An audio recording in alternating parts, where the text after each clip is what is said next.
খাবেন কি? ভাত রুটিতেও কি বিষ?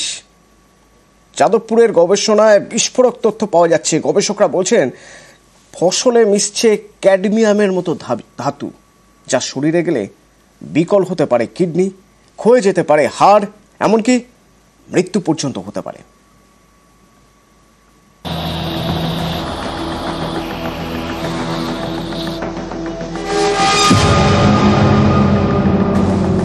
রোজকার মেনুতে থাকে ভাত রুটি, সেই ভাত রুটিতেও কি এবার বিপদ?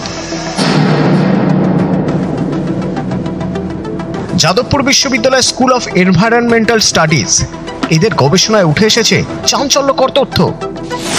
গবেষকদের দাবি, এ রাজ্যে চাষের সময় ধান গমের মধ্যে মিশছে ক্যাডমিয়াম। মূলত প্লাস্টিক বর্জ্য থেকে ক্যাডমিয়াম ধাতুর উৎপত্তি। চাষের জন্য ব্যবহৃত সার এবং জলের মাধ্যমেও মাটিতে ক্যাডমিয়াম মেশে। সেখানে চাষ করলে ফসলে ঢোকে ক্যাডমিয়াম, যা মানুষের শরীরে গেলে বিপদ।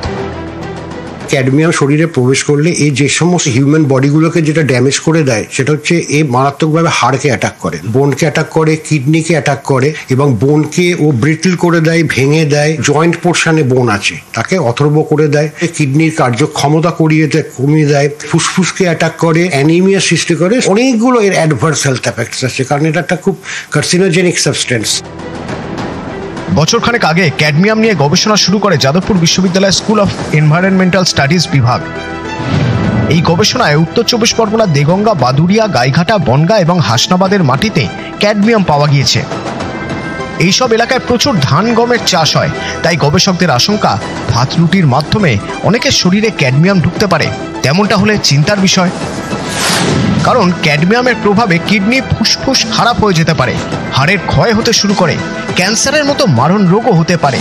শরীরে অতিরিক্ত ক্যাডমিয়াম ঢুকলে মৃত্যু পর্যন্ত হতে পারে বলেও জানিয়েছেন বিশেষজ্ঞরা।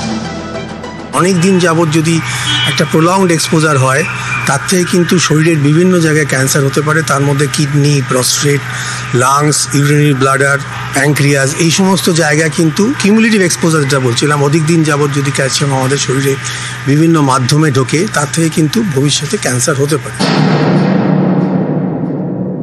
একজন চাষি ভাইয়ের পার্সপেক্টিভে আমরা ভাবি, তাদের কিন্তু মেন গোল হচ্ছে একটা সিজনের সাথে কত মন ধান পেলাম, মানে প্রোডাক্টিভিটিটা বাড়ানোর জন্য কেমিক্যাল বা সিনথেটিক সারগুলো ব্যবহার করা হয়, মেনলি হ্যাপাসাইড ইউজ করা, এবং ম্যাক্সিমাম জায়গায় তাই। আলটিমেটলি আমরা ক্রপটা খাই, আর হচ্ছে গ্রাউন্ড ওয়াটার আমরা মানে জলটা পান করি। যে হিউজ অ্যামাউন্ট অফ ক্যাডমিয়াম, যে এডিবল পোর্শন, মানে আমরা যেটা খাই, যেমন ধান হওয়ার পরে, মিল হওয়ার পরে চালটা খাই আমরা, তার মধ্যে কিন্তু ক্যাডমিয়াম থেকেই যাচ্ছে, সেরকম আর্সেনিকও থেকে যাচ্ছে। যত দিন যাচ্ছে তত কিন্তু জমিতে এই ধাতুর প্রভাবও বেড়েই চলেছে এবং এর জোরে মানুষের মৃত্যু হতে পারে, এমনই কিন্তু একটা চাঞ্চল্যকর রিপোর্ট সামনে আসলো যাদবপুর বিশ্ববিদ্যালয়ের এনভায়রনমেন্ট স্টাডিজের গবেষণায়। ক্যামেরায় সনত মিশ্রর সঙ্গে রৌনক দত্ত চৌধুরী, নিউজ 18 বাংলা, কলকাতা।